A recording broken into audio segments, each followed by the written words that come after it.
दोस्तों लगता है कुछ ही दिनों में ऋतिक रोशन के घर के बाहर फैंस का मोर्चा दिख सकता है। हाँ सही सुना आपने, क्योंकि क्या है ना, क्रिश 4 का इंतजार करते करते अब फैंस के बाल तो सफेद हो रहे हैं और किसी को खून की उल्टी भी हो सकती है सूर्यवंशम की तरह। तो अभी जो हम आपको बताने वाले हैं वो सुनने के बाद आप ये मत कहिएगा कि क्या पका रहे हो भाई, ये तो पुरानी न्यूज है। और ऐसा रिएक्शन आप अभी क्रिश 4 एंड श्रद्धा कपूर से जुड़ी जो खबर हम बताने वाले हैं उसके ऊपर दे सकते हैं। तो दोस्तों राकेश रोशन की कौन सी गलती फिल्म क्रिश 4 को डुबा सकती है? अब आप सोचेंगे कि फिल्म आई भी नहीं है और हम गलतियां गिनने में बिजी हो गए, पर क्या है ना दोस्तों, अगर राकेश रोशन ने इस एक फैक्टर के मामले में कॉम्प्रोमाइज किया ना, तो आज के जमाने में क्रिश 4 हॉलीवुड को टक्कर नहीं दे सकती और इसके लिए रिस्पॉन्सिबल हो सकता है राकेश रोशन का बजट। तो दोस्तों जिस खबर का इंतजार पूरा देश कब से कर रहा था वो आ चुकी है। फाइनली ये मालूम चल चुका है कि फिल्म क्रिश 4 की शूटिंग कब शुरू होने वाली है और ये बात सुनकर क्रिश फैंस का तो दिन ही बन जाएगा। और इससे हम आसानी से क्या अंदाजा लगा सकते हैं कि क्रिश 4 कब रिलीज हो सकती है। और इतना ही नहीं बल्कि विवेक ओबरॉय री एंट्री करने वाले हैं या फिर नहीं, इसका भी अंदाजा हम लगा सकते हैं। क्या आप रेडी हैं ऋतिक रोशन की iconic super hero character Krrish की दुनिया में वापस घुसने के लिए? दोस्तों जिस खबर का इंतजार पूरा देश कब से कर रहा था वो आ चुकी है। फाइनली ये मालूम चल चुका है कि फिल्म क्रिश 4 की शूटिंग कब शुरू होने वाली है और ये बात सुनकर क्रिश फैंस का तो दिन ही बन जाएगा। और इससे हम आसानी से क्या अंदाजा लगा सकते हैं कि क्रिश 4 कब रिलीज हो सकती है। और इतना ही नहीं बल्कि विवेक ओबरॉय री एंट्री करने वाले हैं या फिर नहीं, इसका भी अंदाजा हम लगा सकते हैं। खैर पर सोशल मीडिया पर तो फैंस ने भी राकेश रोशन को फिल्म के सुपर विलन के लिए अपनी पसंदीदा लिस्ट भेज दी है। जी हाँ, अब क्रिश 4 में विलन कौन होगा ये तो बताया नहीं गया है, पर फैंस के अकॉर्डिंग और अधिकतर ऑडियंस के अकॉर्डिंग ऐसे 5 एक्टर्स हैं जो क्रिश 4 में सुपर विलन बनने के लिए परफेक्ट साबित हो सकते हैं। तो नंबर 1 है खुद ऋतिक रोशन। तो क्या होगा अगर ऋतिक रोशन खुद विलन बन जाए? तो सोचिए, ऋतिक वर्सेस ऋतिक, ये मुकाबला देखने में कितना मजा आएगा। वैसे भी धूम 2 के बाद ऋतिक का वो मिस्टीरियस और अट्रैक्टिव विलन कहीं देखने को नहीं मिला। और अब अगर दूसरे यूनिवर्स का क्रिश हमारे इस क्रिश से टक्कर ले तो सोचिए क्या होगा। पर नंबर 2 पर है विकी कौशल। वैसे ये एक परफेक्ट चॉइस हो सकते हैं क्योंकि विकी कौशल के लिए सब पॉसिबल है। विकी ने अपनी फिल्म रमन राघव 2.0 में बहुत ही खतरनाक कैरेक्टर प्ले किया था, जिसके बाद वो ऐसे कैरेक्टर में नजर नहीं आए। तो ऋतिक के against full blown villain role में विकी अलग ही आग लगा सकते हैं, जिसे देखकर हम बस यही कहेंगे कि कृपया इनसे बच के रहिए। फिर नंबर 3 पर है अर्जुन रामपाल। अब सुपर विलन के कैरेक्टर के लिए अर्जुन भी एक परफेक्ट चॉइस है क्योंकि उन्हें हमने साल 2011 की रावण में शाहरुख खान के अगेंस्ट देखा था और ओम शांति ओम में भी खलनायक बनते हुए देखा था। तो ऐसे कैरेक्टर्स में वो बिल्कुल फिट बैठते हैं। फिर नंबर 4 पर है जॉन अब्राहम। तो जॉन के पास उनकी सेक्सी एंड हॉट फिजिक और कमाल का पर्सोना है और पठान में क्या जिम का कैरेक्टर निभाया था उन्होंने, मतलब कि शाहरुख खान बिना एक पॉइंट पर देखते ही रह गए। तो ऐसे में जॉन वर्सेस ऋतिक ये मुकाबला काफी मजेदार हो सकता है। और इसके बाद है last but not the least Lord Bobby. अब इनका नाम तो सुनते ही धक्का लगता है क्योंकि ये वही बॉबी है जिनकी एनिमल के बाद एंट्री तो ऐसी रही कि गाड़ी की स्पीड बिना इनसे मुकाबला नहीं कर पाई। और अगर वो ऋतिक के सामने आए तो विलन का रोल तो भाई इनकी आत्मा में ही बसा है। तो बॉबी का वॉयलेंट अंदाज और ऋतिक के खिलाफ उनकी चैलेंजिंग टक्कर, मतलब भाई मजा ही आ जाएगा। तो ये थे कुछ सजेशंस जिससे कि हम भी अग्री करते हैं और शायद आप भी अग्री करते होंगे, पर पता नहीं अब किसके किस्मत में है क्रिश 4 का सुपर विलन बनना। वैसे दोस्तों आप इनमें से किसे देखना चाहते हैं सुपर विलन के तौर पर, या फिर आपके दिमाग में किसी और एक्टर का नाम है? अगर हाँ तो हमें कमेंट्स में जरूर बताएं। साथ ही वीडियो अच्छी लगी हो तो वीडियो को लाइक और शेयर करें। बट होल्ड ऑन गाइस, क्योंकि इसे लेकर कुछ नई खिचड़ी पकते हुए दिख रही है जिसे सुनने के बाद आपको भी ऐसा लगेगा कि कुछ तो गड़बड़ जरूर है दया। तो पहले क्रिश 4 से श्रद्धा कपूर का नाम जोड़ा जा रहा था बिकॉज एक बार श्रद्धा ने अपनी इंस्टाग्राम पोस्ट में जादू का जिक्र किया था, पर यहाँ वो बात नहीं है। अभी बात यह है कि श्रद्धा को सिद्धार्थ आनंद के ऑफिस के बाहर देखा गया कुछ दिनों पहले और ये खबर टाइम्स नाउ नवभारत की एक रिपोर्ट में बताई गई। दूसरी बात यह है कि श्रद्धा ने यह बताया कि वो अपने अगले प्रोजेक्ट को लेकर 2025 में एक अनाउंसमेंट करने वाली है जिसकी शूटिंग वो बहुत जल्दी शुरू करेंगी एंड क्रिश 4 की शूटिंग भी अगले साल ही शुरू होने वाली है। वैसे ये बात तो एक अंदाजा ही हो गया, पर सिद्धार्थ वाली बात से ऐसी पॉसिबिलिटीज बन रही हैं कि क्रिश 4 में श्रद्धा के चांसेस हैं। पर हम तो यही कहेंगे भाई कि श्रद्धा कर लो ये फिल्म। स्त्री मेट क्रिश वाला मोमेंट हमें देखना है। वैसे श्रद्धा अगर इसमें दिखाई दी भी, जिन्हें अभी बॉलीवुड का फ्यूचर कहा जा रहा है, तो उनके कैरेक्टर को लेकर अंदाजा लगाने में हम पीछे हटेंगे ही नहीं। जाहिर है क्रिश 4 की फिल्म है तो definitely Hrithik Roshan would be the main focus, पर अगर श्रद्धा को लिया जाए तो डेफिनेटली उनका रोल भी कुछ खास ही होना चाहिए। मतलब उनका कैरेक्टर ना सिर्फ रोमांस के लिए नहीं, बल्कि थोड़ा सा एम्बिशियस, स्ट्रॉन्ग एंड मिस्टीरियस होना चाहिए। क्या कहते हैं आप? जैसे कि आपने कैट वुमन का कैरेक्टर देखा, कैटवुमन द नाइट राइजेस फिल्म में एक मिस्टीरियस कैरेक्टर था उनका, जो शुरुआत में एक एंटी हीरो की तरह काम करती हैं, लेकिन एंड में वो बैटमैन के साथ मिलकर बुराई से लड़ती हैं। फिर द एंशिएंट वन, ये कैरेक्टर डॉक्टर स्ट्रेंज में एक मेंटोर के रूप में दिखाया गया, जो स्टीफन स्ट्रेंज को उसकी शक्तियों के बारे में सिखाती है।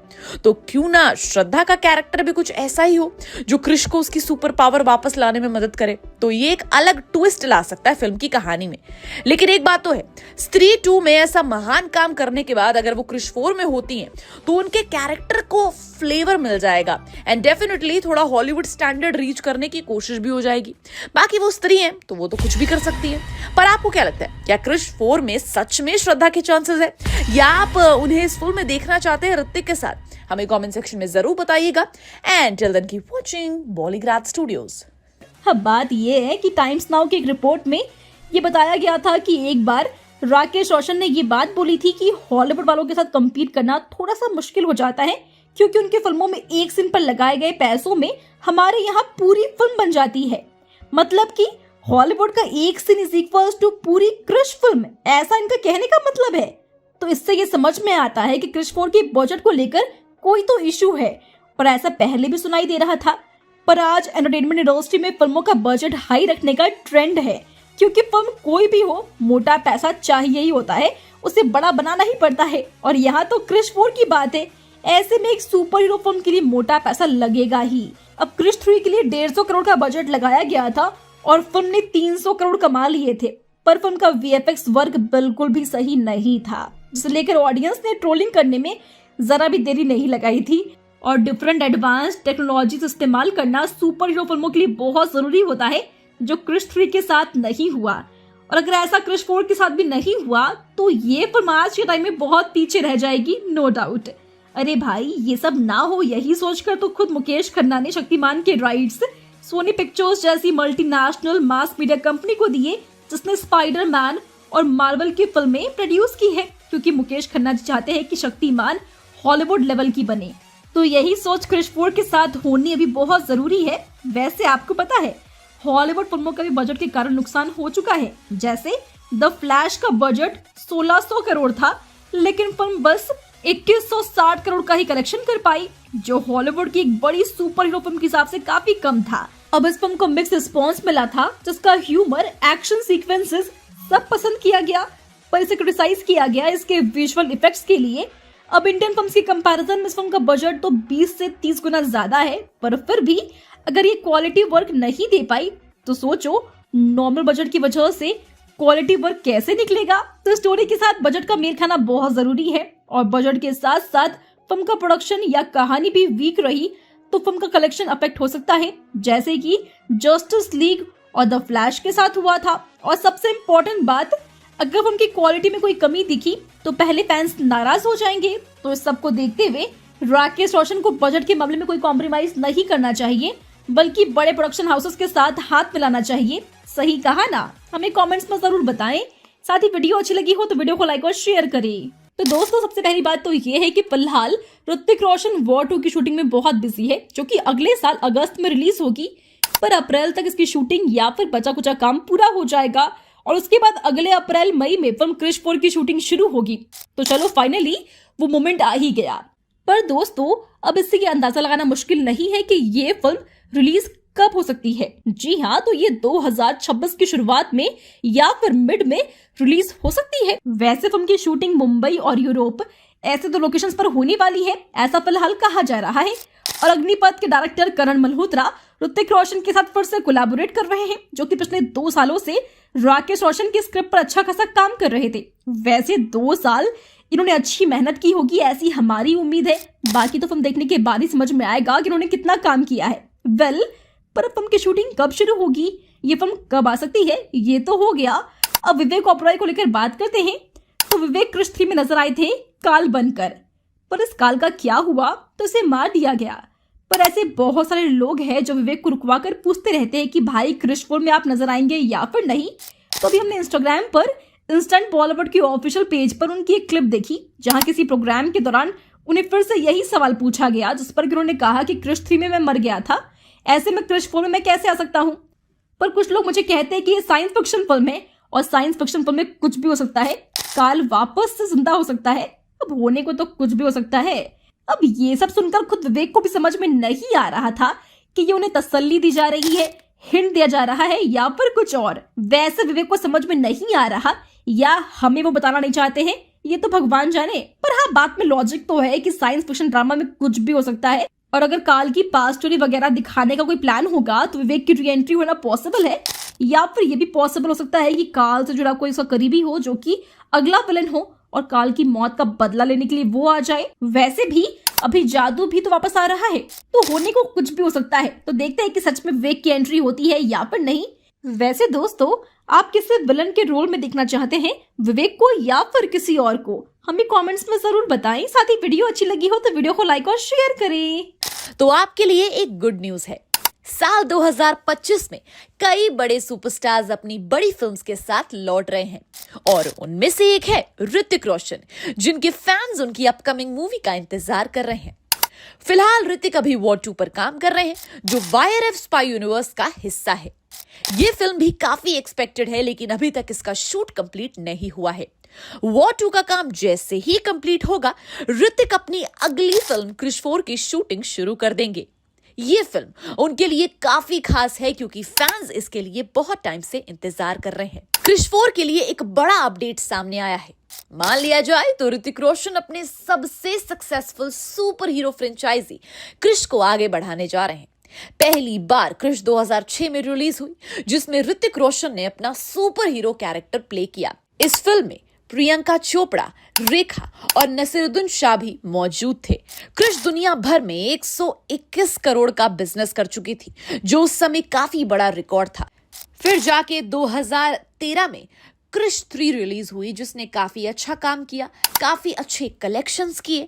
साथ ही साथ ऋतिक के साथ प्रियंका के अलावा कंगना रनौत एंड विकी ओबरॉय की एंट्री हुई। ये फिल्म वर्ल्ड वाइड 374 करोड़ का कलेक्शन कर पाई थी और इतना बड़ा सक्सेस मिलने के बाद सबने सोचा था कि ऋतिक का सुपर हीरो कैरेक्टर अब एक लेगेसी बन गया है। वॉर 2 का शूट कंप्लीट करने के बाद ऋतिक क्रिश 4 की शूटिंग शुरू करेंगे, जो 2024 के समर में शुरू हो सकती है।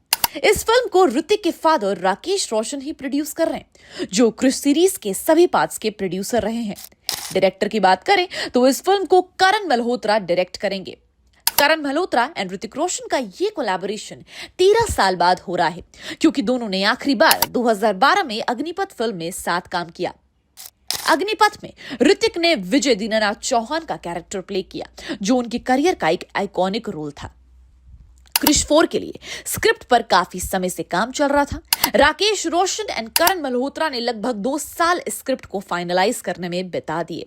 अभी तक जो अपडेट मिला है उसके मुताबिक ये फिल्म बहुत बड़े स्केल पर बनाई जा रही है और इसकी कहानी काफी एक्साइटिंग होने वाली है। ये फिल्म कुछ सक्सेसफुल सुपर हीरो फिल्म से इंस्पायर्ड होकर बन रही है और इसमें ग्राउंड ब्रेकिंग टेक्नोलॉजी का यूज होगा। फिल्म की शूटिंग मुंबई एंड यूरोप के कुछ लोकेशंस पर की जाएगी, जो उसकी विजुअल अपील को और बेहतर बनाएगा। ऋतिक रोशन के लिए इस वक्त वॉर 2 सबसे इंपॉर्टेंट फिल्म है, क्योंकि वाईआरएफ स्पाई यूनिवर्स की बाकी फिल्म्स का फाउंडेशन वॉर 2 पर ही होगा और अगर ये फिल्म अच्छा परफॉर्म करती है तो उसका फायदा उनकी अगली फिल्म्स को भी हो सकता है, खासकर क्रिश 4 को। ऋतिक के फैंस को उनकी सुपर हीरो रिटर्न का काफी इंतजार है और जब ये फिल्म रिलीज होगी तो ये उनके करियर का एक और माइलस्टोन साबित हो जाएगा। आप कितने बड़े फैन हैं क्रिश सुपर हीरो की एंड क्रिश 4 के लिए स्पेसिफिकली कितने एक्साइटेड है, हमें कमेंट सेक्शन में जरूर बताइएगा। And till then keep watching Bollygrad Studios. तो दोस्तों, सबसे पहली बात तो ये है कि फिलहाल ऋतिक रोशन वॉर 2 की शूटिंग में बहुत बिजी है, जो कि अगले साल अगस्त में रिलीज होगी, पर अप्रैल तक इसकी शूटिंग या फिर बचा कुचा काम पूरा हो जाएगा और उसके बाद अगले अप्रैल मई में फिल्म क्रिश 4 की शूटिंग शुरू होगी। तो चलो फाइनली वो मोमेंट आ ही गया। पर दोस्तों, अब इससे ये अंदाजा लगाना मुश्किल नहीं है कि ये फिल्म रिलीज कब हो सकती है? जी हाँ, तो ये 2026 की शुरुआत में या फिर मिड में रिलीज हो सकती है। वैसे फिल्म की शूटिंग मुंबई और यूरोप ऐसे दो लोकेशंस पर होने वाली है, ऐसा फिलहाल कहा जा रहा है। और अग्निपथ के डायरेक्टर करण मल्होत्रा ऋतिक रोशन के साथ फिर से कोलैबोरेट कर रहे हैं, जो कि पिछले 2 सालों से राकेश रोशन की स्क्रिप्ट पर अच्छा खासा काम कर रहे थे। वैसे 2 साल इन्होंने अच्छी मेहनत की होगी, ऐसी हमारी उम्मीद है। बाकी तो फिल्म देखने के बाद ही समझ में आएगा कि इन्होंने कितना काम किया है। पर फिल्म की शूटिंग कब शुरू होगी, ये फिल्म कब आ सकती है, ये तो हो गया। अब विवेक ओबरॉय को लेकर बात करते हैं। तो विवेक क्रिश 3 में नजर आए थे काल बनकर, पर इस काल का क्या हुआ, तो इसे मार दिया गया। पर ऐसे बहुत सारे लोग हैं जो विवेक को रुकवा कर पूछते रहते हैं कि भाई क्रिश 4 में आप नजर आएंगे या फिर नहीं।